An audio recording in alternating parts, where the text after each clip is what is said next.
गीता का चौथा अध्याय हमें सिखाता है कि कर्म ही मुक्ति का मार्ग है। जब धर्म की हानि होगी तब उसे बचाने के लिए, उसकी रक्षा करने के लिए मैं जन्म जरूर लेता हूँ। और ये श्लोक आपने भी कई रील्स में और कई बार सुना होगा।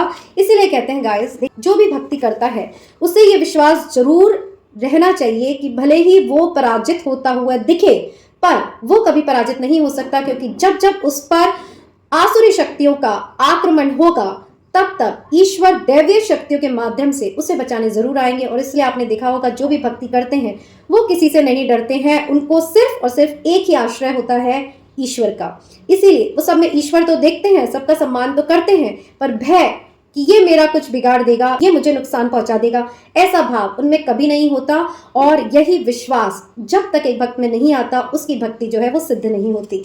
Hey guys, welcome again to my channel, it's me, मैं हूँ। और आज जैसे कि आपको पता है, भगवत गीता की इस सीरीज में आज हम लेने वाले हैं अध्याय 4 को, जिसका शीर्षक है दिव्य ज्ञान, जिसमें कृष्ण अर्जुन की सारी दुविधाओं को दूर करते हुए बता रहे हैं कि कैसे उन्होंने ये जो ज्ञान है वो सूर्य देव को दिया, और इस दिव्य ज्ञान का अर्थ क्या है और युद्ध उन्हें क्यों करना चाहिए, क्योंकि सब कुछ जो है प्री डेस्टिन्ड है, प्री डिसाइडेड है, और वो सिर्फ निमित्त मात्र है। तो चलिए पहले अध्याय से लेकर चौथे अध्याय पर हम पहुंच गए हैं। छोटा सा रिकैप देते हैं।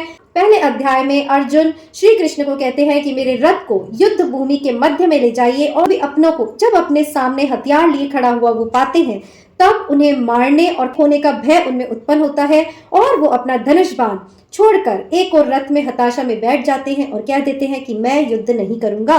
दूसरे अध्याय में श्री कृष्ण अर्जुन को समझाते हैं कि युद्ध करना ही तुम्हारा परम कर्तव्य है, क्योंकि तुम योद्धा हो और कर्म से नहीं बचा जा सकता। इस तरह सारा ज्ञान श्री कृष्ण ने दूसरे अध्याय में अर्जुन को बताया कि आत्मा अजर अमर होती है, और ये सब पहले से ही मरे हुए हैं। डिटेल में ये सारे वीडियोस आप चैनल पर जाकर देख सकते हैं। तीसरा अध्याय जो सबसे ज्यादा इंपॉर्टेंट है, कर्मयोग, जो कलयुग में भी उतना ही इंपॉर्टेंस रखता है जितना कि उस समय।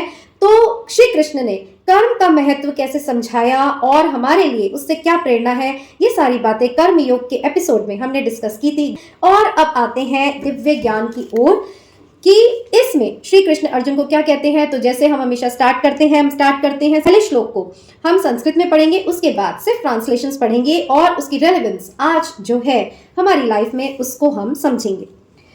तो दिव्य ज्ञान अध्याय 4 का पहला श्लोक है, जहां श्री भगवानुवाच, मतलब श्री कृष्ण कहते हैं, इमं विवस्वते योगम प्रोक्त वाहनम व्ययम विवस्वान मनवे प्राह मनुरिक्ष्वा कवे अब्रवीत। इसका अर्थ है, भगवान श्री कृष्ण ने कहा, मैंने इस अमर योग विद्या का उपदेश सूर्य देव विवस्वान को दिया, और विवस्वान ने मनुष्यों के पिता मनु को उपदेश दिया, और मनु ने इसका उपदेश इक्ष्वाकु को दिया।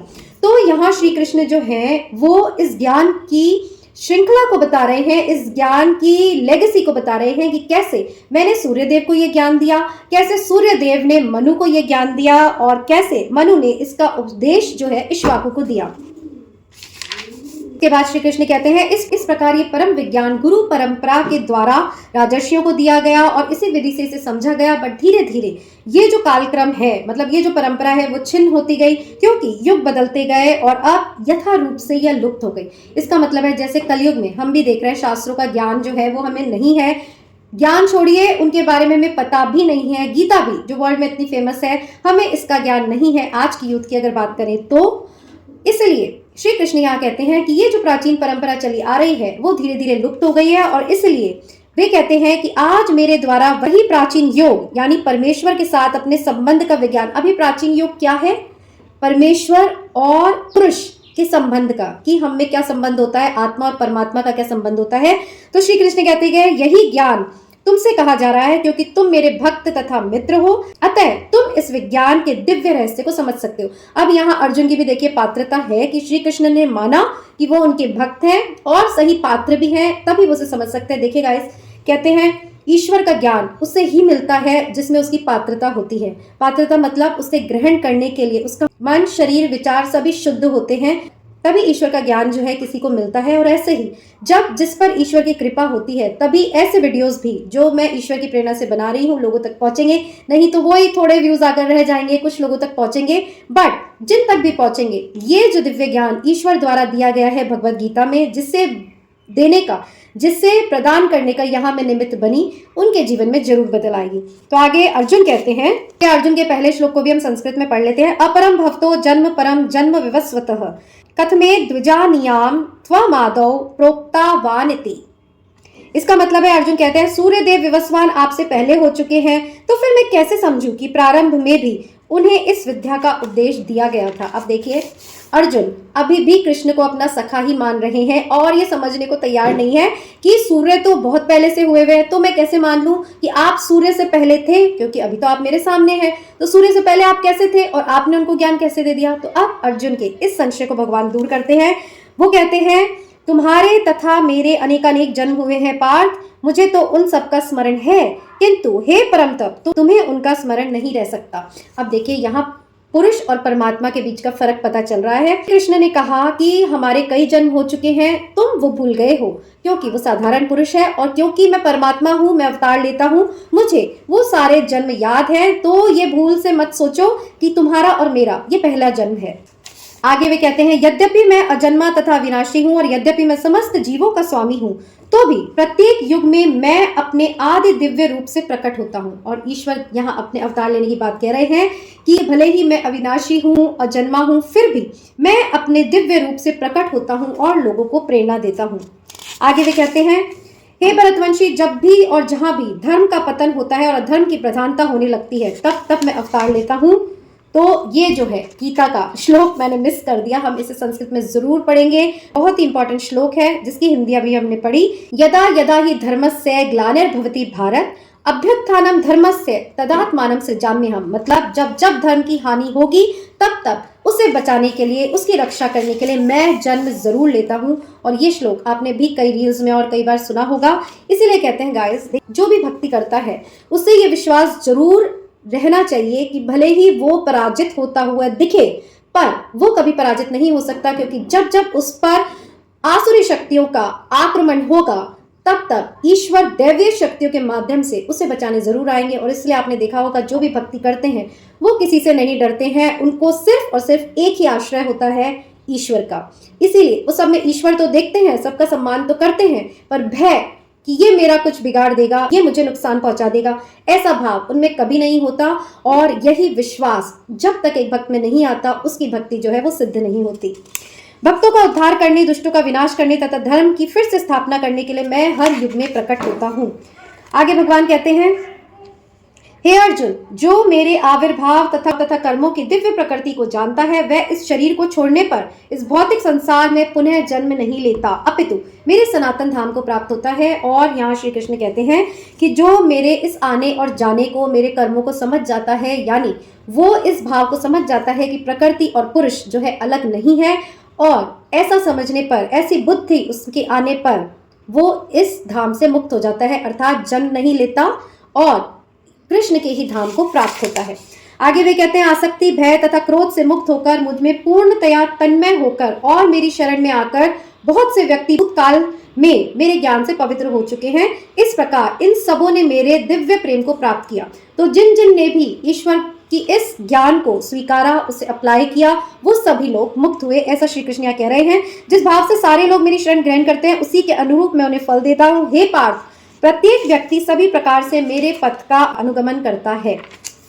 अब यहाँ श्री कृष्ण कहते हैं ना, जाकी रही भावना जैसी, प्रभु मूरत देखी तिन तैसी। तो जो जिस भाव से मुझे भजता है, वो कहते हैं, देखिए सभी देवों में भी मैं ही हूँ, सभी कर्मों में भी मैं ही हूँ। अब जो जिस भाव से उसे भजता है, वो उसी के अनुरूप उसे फल देते हैं। अगर आप कृष्ण को सखा भाव में भजेंगे, तो वो एक दोस्त की तरह ही आपके साथ खड़े रहेंगे। अगर आप उनसे प्रेम करते हैं मीरा की तरह, तो वो आपके आराध्य की तरह ही आपके हर प्रश्नों का जवाब देंगे। और अगर आप उनसे राधा की तरह प्रेम करते हैं, तो वो भी आपको उसी प्रकार प्रेम देंगे जैसे कि उन्होंने राधा को और गोपियों को दिया था।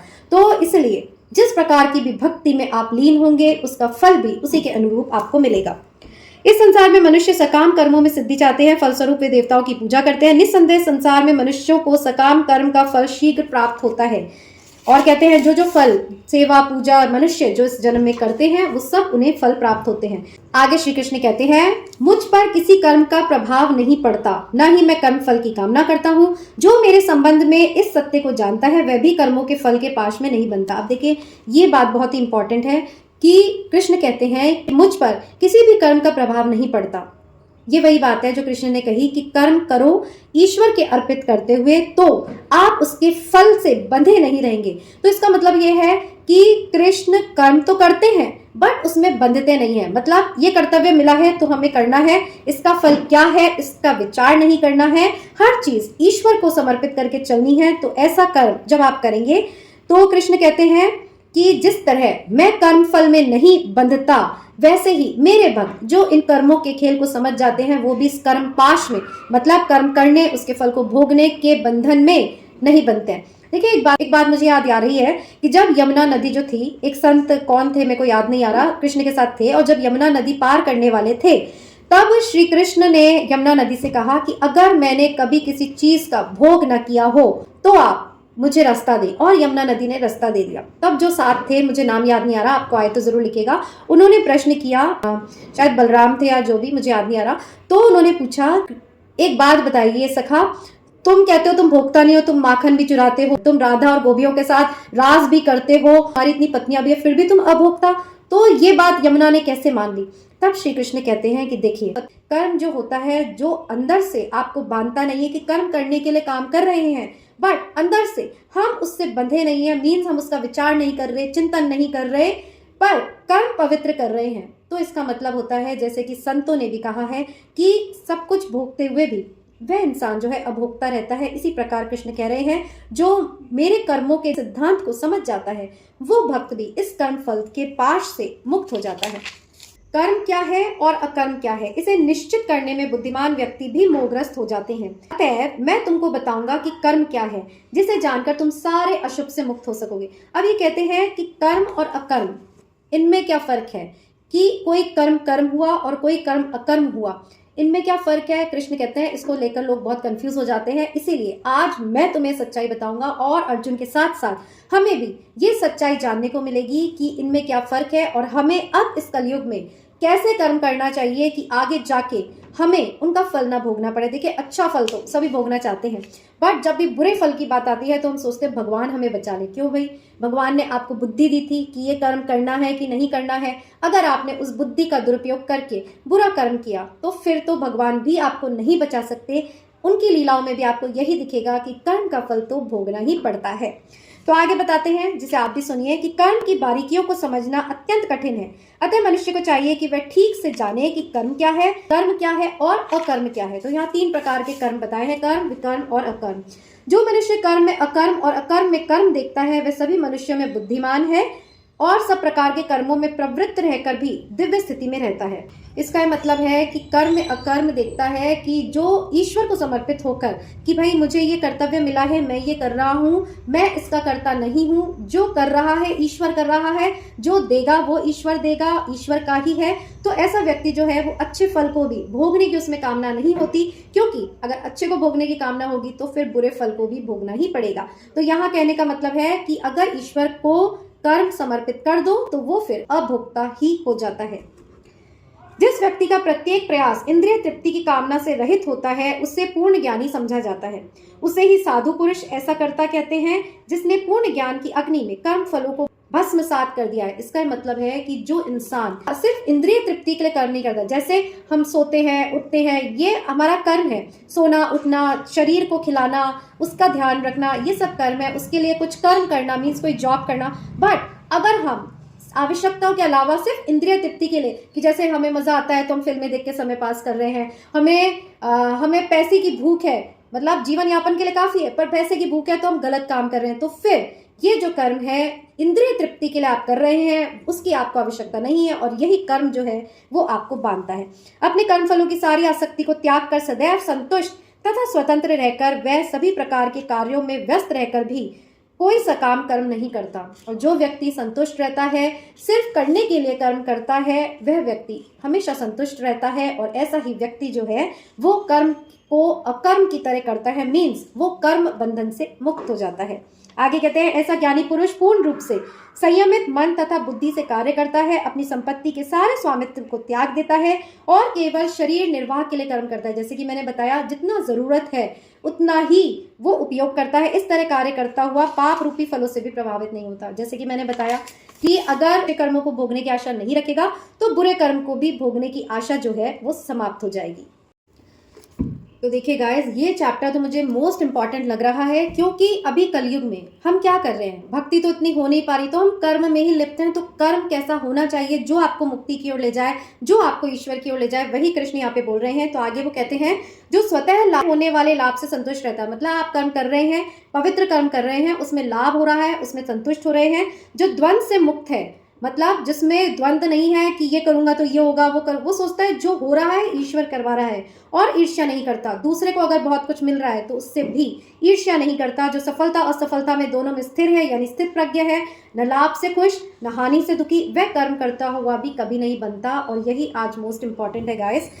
हम क्या करते हैं, सबसे बड़ी बात, हमारे पास कितना भी हो, दूसरे के प्रति ईर्ष्या का भाव हमें इस कलयुग में सबसे ज़्यादा दिखाई देता है। कि हमें तो अच्छा मिल रहा है कोई बात नहीं, बट अगर किसी और को और ज़्यादा अच्छा मिल रहा है तो फिर हमें ईर्ष्या उत्पन्न होती है, द्वेष उत्पन्न होता है, द्वंद उत्पन्न होता है, और ऐसा व्यक्ति कर्म में बंधा रहता है। उसके विपरीत अगर आपको जो मिल रहा है, लाभ मिल रहा है तो एक्सेप्टेड, हानि मिल रही है तो एक्सेप्टेड, ऐसा व्यक्ति ही कर्म के बंधन से मुक्त होता है।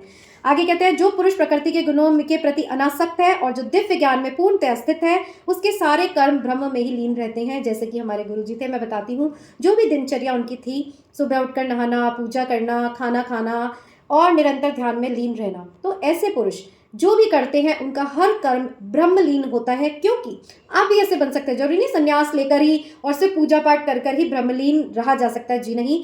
अगर आप निरंतर ईश्वर का चिंतन करते हुए हर कर्म को करेंगे तो आपका भी कर्म वो ब्रह्मलीन ही माना जाएगा, क्योंकि आपका विचार जो है निरंतर ईश्वर के चरणों में लगा हुआ है। आगे देखते हैं जो व्यक्ति कृष्ण भावनामृत से पूर्णतया लीन रहता है, उसे अपने आध्यात्मिक कर्मों के योगदान के कारण अवश्य ही भगवत धाम की प्राप्ति होती है। क्योंकि उसमें हवन आध्यात्मिक होता है, हवि भी आध्यात्मिक होता है। यहाँ कृष्ण कह रहे हैं कि जब सभी काम कृष्ण भावनामृत भाव से किए जाएंगे तो हवन करने वाला भी वही है और हवन को एक्सेप्ट करने वाला भी वही है। मतलब वो ईश्वर और परमात्मा के बीच का फर्क जो है वो धीरे धीरे डिमिनिश होने लग जाता है। कुछ योगी विभिन्न प्रकार के यज्ञों द्वारा देवताओं को भली भांति पूजा करते हैं और कुछ परम ब्रह्म रूपी अग्नि में आहुति डालते हैं। अब यहाँ यज्ञों के अलग अलग तरीके बताए गए हैं कि कई तो कर्म कांड में जुटे होते हैं और कई भक्त जो है वो आत्मा में ही लीन रहते हैं। तो यहाँ श्री कृष्ण अलग अलग चीज़ें बताते हैं कि हवन करने वाले, ब्रह्म में लीन ध्यान करने वाले और समाधि में रहने वाले, ये सभी जो है अलग अलग तरीकों से मुझे ही भज रहे हैं और मुझे ही प्राप्त होते हैं अगर वो ब्रह्मलीन होकर कर्म करते हैं तो श्री कृष्ण आगे कहते हैं कि हे कुरुक्षेत्र, जब यज्ञ के बिना इस जीवन में भी लोग सुख पूर्वक नहीं रह सकते तो अगले जन्म में उन्हें सुख मिलेगा बिना किसी यज्ञ के, ये सोचना ही गलत है। फिर श्री कृष्ण कहते हैं ये विभिन्न प्रकार के यज्ञ वेद सम्मत हैं और ये सभी विभिन्न प्रकार के कर्मों से उत्पन्न हैं, अतः उन्हें इस रूप में जानने पर तुम मुक्त हो जाओगे। तो श्री कृष्ण कह रहे हैं कि कर्म तो करना ही पड़ेगा, कर्म को यज्ञ की तरह करो और इसके अलावा कोई आपके पास विकल्प है ही नहीं कि आप सब चीज छोड़कर कर्तव्य पथ से भटक जाओ, तो फिर सिर्फ और सिर्फ आप पाप के भागी होते हो। अब देखिए श्री कृष्ण कहते हैं कि द्रव्य यज्ञ से ज्ञान श्रेष्ठ है। हे पार्थ, अंततोगत्वा सारे कर्म यज्ञों का अवसान दिव्य ज्ञान में होता है। तो वो कहते हैं यज्ञ करने से ज्ञान श्रेष्ठ है, क्योंकि ज्ञान श्रेष्ठ होगा तभी उस ज्ञान की बुद्धि में ही, तभी उस ज्ञान की अवस्था में ही आपको यज्ञ करने का तरीका आएगा, यज्ञ करने का भान होगा। इसलिए ज्ञान जो है वो श्रेष्ठ है। तुम गुरु के पास जाकर सत्य को जानने का प्रयास करो, उनसे विनीत होकर जिज्ञासा करो और उनकी सेवा करो। तो यहाँ संतों की भी महिमा कही गई है कि कैसे आपको संतों के द्वार जाना चाहिए, सेवा शुश्रूषा करनी चाहिए और फिर उनसे उनके ज्ञान को जो वो निरंतर समाधि में उतार रहे हैं उसे प्राप्त करना चाहिए। स्वरूप सिद्धि व्यक्ति तुम्हें ज्ञान प्रदान कर सकते हैं क्योंकि उन्होंने सत्य का दर्शन किया है, और कोई ऐसा योगी होगा जिसने मुझे पाया है वही तुम्हें मुझसे मिला सकता है, ऐसा श्री कृष्ण कह रहे हैं। तो यहाँ गुरु की महिमा भी श्री कृष्ण ने बताई है। स्वरूप सिद्ध व्यक्ति से वास्तविक ज्ञान प्राप्त कर चुकने पर तुम पुनः कभी ऐसे मोह को प्राप्त नहीं होगे, क्योंकि इस ज्ञान के द्वारा तुम देख सकोगे कि सभी जीव परमात्मा के अंशरूप हैं, अर्थात वे सब मेरे हैं। तो देखिए यहाँ गुरु की महिमा बताई गई है और ये भी बताया गया है कि श्री कृष्ण कहते हैं कि ये सारी प्रकृति में जितने भी जीव हैं वो मेरे हैं, उनमें मेरा ही तत्व है। तो फिर गाइस देखिए, मेरे गुरु भी ऐसे कहते थे कि बुरा करने वाले के भी देखो पीछे से तुम्हें अपना इष्ट झांकता हुआ नजर आएगा कि वो ऐसा उससे करवाकर तुम्हारे मुंह को तोड़ रहा है। इसका क्या मतलब है? वो ये बताना चाहते थे कि बुरे में भी वही व्याप्त है, मतलब वही श्री कृष्ण। तो अगर आप घृणा भी कर रहे हैं, गाली भी दे रहे हैं, तो किसको? अपने कृष्ण को। तो यही बात जो है मैं अगर मेरी साधना बताऊं तो यही बात मैंने अपने मन में बैठा ली। अच्छा करने वाला, बुरा करने वाला, दोनों मेरे कृष्ण की इजाजत के बिना, कहते हैं ना, उसकी मर्जी के बिना पत्ता भी नहीं हिल सकता। तो कई लोग मुझसे प्रश्न करते हैं कि तो मैं बुरों के साथ भी अच्छा क्यों करती हूँ? तो मैं बुरों के साथ अच्छा नहीं कर रही, मुझे दिख रहा है उसमें भी वही कृष्ण है, और अगर वही कृष्ण है तो उसके साथ मैं बुरा करूंगी तो क्या मेरे कृष्ण प्रसन्न होंगे? नहीं।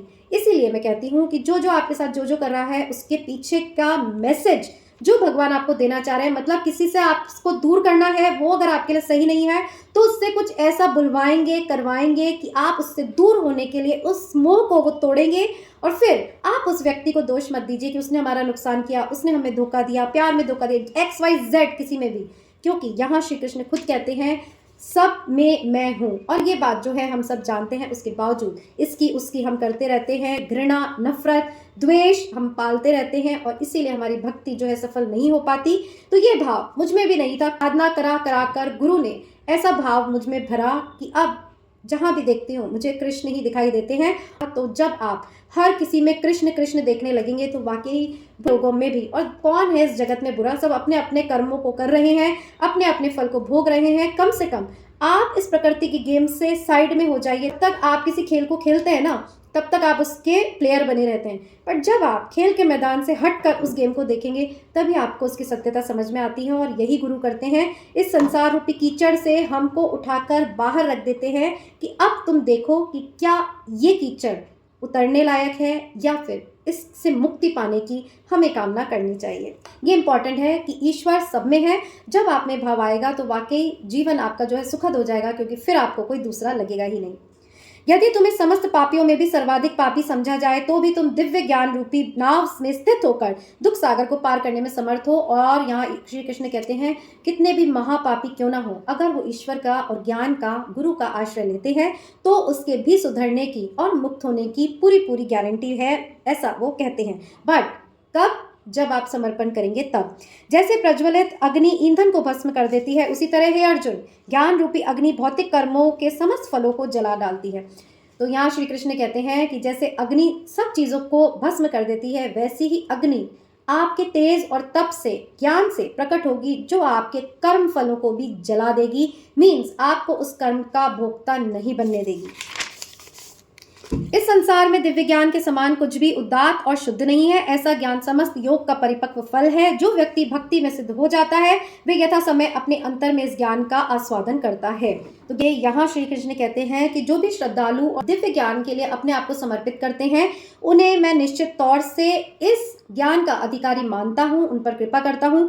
पर जो संशय ही करते रहते हैं और श्रद्धा विहीन, शास्त्रों को भी कुछ नहीं समझते, जैसे कि हम आज देखते हैं कि शास्त्रवास कुछ नहीं होते, खाओ पियो जी, मौज करो, ये जीवन है, कब चला जाए।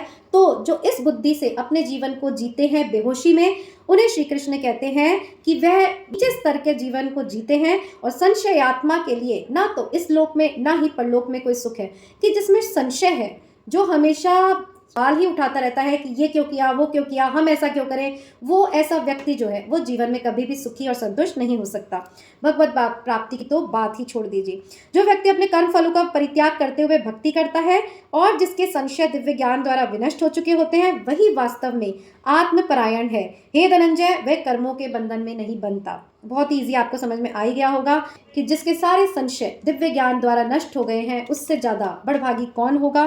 क्योंकि फिर ऐसा व्यक्ति जो ईश्वर को समर्पण कर देता है वो कर्म बंधन में नहीं बंधता। तो यही ज्ञान जो है श्री कृष्ण अर्जुन को दे रहे हैं इस चौथे अध्याय में, जिसके विश्लेषण से आपको भी गीता का एक नया पर्सपेक्टिव जो है देखने और सुनने को मिला होगा कि कैसे हमें भी कलयुग में कर्म को ना छोड़ते हुए कर्मों के बंधन से हमें मुक्ति कैसे मिल सकती है। और आखिरी कथन श्री कृष्ण कहते हैं, अतएव तुम्हारे हृदय में अज्ञान के कारण जो संशय उठे हैं, ज्ञान रूपी शस्त्र से काट डालो। हे भारत, तुम योग से समन्वित होकर खड़े हो और युद्ध करो। देखिए श्री कृष्ण ने क्या कहा है। अब वो तो भगवान है, तो वो ये क्यों नहीं कहेंगे कि तू सब छोड़, तू तो मेरा जप कर, मेरा नाम ले और मैं तुझे मुक्त कर दूंगा। जी नहीं, उन्होंने कहा कि जो जो मैंने तुम्हें बताया उसे समझो और अपनी ज्ञान रूपी तलवार से उन सभी संशयों को काट डालो जो तुम में निराशा उत्पन्न कर रहे हैं, जो तुम में युद्ध न करने के भाव उत्पन्न कर रहे हैं। और हे अर्जुन, उठो, अपने आप को कंसोलिडेट करो और युद्ध करो। तो गाइस, ये जो चैप्टर है, देखिए आपके साथ ही मैं भी पढ़ रही हूँ, जितनों तक ये वीडियोस पहुंचे, बट इनको पढ़ने और समझने का पुण्य आपको भी मिल रहा है। और कोई सुने ना सुने, कम से कम मैं इस गीता को, ईश्वर की कृपा को, इतना मतलब मुझे गूज़बम्स आ रहे हैं जब मैं इसको पढ़ रही हूँ, कृष्ण की कही गई बातों को। तो मेरे अंदर भी विश्लेषण चलता जा रहा है कि थोड़ी सी भी गलती अगर हम कहीं करते हैं, उसे कैसे सुधारा जा सकता है। कभी कभी हम प्रकृति में बहने लगते हैं, तो वापस इंद्रियों को कैसे कंट्रोल किया जाता है, ये सारा ज्ञान जो है श्री कृष्ण दे रहे हैं। और सबसे बड़ा ज्ञान जो यहाँ वो दे रहे हैं, युद्ध करो, मीन्स अपने कर्तव्य पथ से मत हटो, कर्म करो। और कर्म कैसे करने चाहिए, ये सारा श्री कृष्ण ने इस दिव्य ज्ञान चैप्टर 4 में बताया कि कर्म जो आपको बांधे नहीं, कर्म जिसके फल की आप आशा न करें, कर्म जो ईश्वर को समर्पित हो, कर्म जो ज्ञान की बुद्धि से किया गया हो, कर्म जिसके संशयों को आप ज्ञान रूपी शस्त्र से काट डालें। और ईश्वर को समर्पित करते हुए जब आप इस तरह अपने जीवन यापन करेंगे, तो फिर वाकई आप इस जन्म में जीते जी मुक्त हो जाएंगे, ऐसा श्री कृष्ण कहते हैं। और सबसे बड़ी बात, पकड़ने वाली बात, कि जो आपको भी याद रखनी है, हर एक व्यक्ति में मैं ही हूँ। मैं मतलब कृष्ण ही हूँ, वो मेरे हैं, मैं उनके हूँ। तो अगर आप अपने पड़ोसी से, अपने पास वालों से अगर आप घृणा करेंगे, तो क्या श्री कृष्ण आपसे प्यार करेंगे? ये ठीक वैसा ही गाइस, कि अगर कोई आपका बहुत सम्मान करे और आपके बच्चों को आपके सामने 2 चांटे लगा दे, तो क्या आप उस व्यक्ति से बात भी करना चाहेंगे? नहीं। आप कहेंगे मेरे लिए चाहे कुछ भी करो, तुमने मेरे बच्चे को हाथ कैसे लगाया? तो यही भाव जो है, जब तक आप नहीं समझेंगे कि समस्त प्रकृति उस ईश्वर का ही अंश है, तब तक आप इसी तरह लोगों से नफरत करते रहेंगे। और फिर वो श्री कृष्ण तत्व आप में कभी नहीं उतर पाएगा, जिसके कारण जीवन में भक्ति उत्पन्न होती है, जिसके कारण जीवन में चमत्कार उत्पन्न होते हैं। तो यहाँ एंड हुआ गीता का 4th चैप्टर। अगर आपको पसंद आया हो तो ये वीडियो उन लोगों तक शेयर करिए जिनमें भी कुछ इससे सुनकर अवेकनिंग आ सकती है। और चैनल सब्सक्राइब करें ना करें, ये मैं आप पर छोड़ती हूँ। श्री कृष्ण को प्रणाम करते हुए इस अध्याय को हम समाप्त करते हैं और फिर मिलेंगे एक नए वीडियो के साथ। इट्स मी, मैं हूँ पर। टिल देन अपना ध्यान रखिएगा। जय श्री कृष्ण।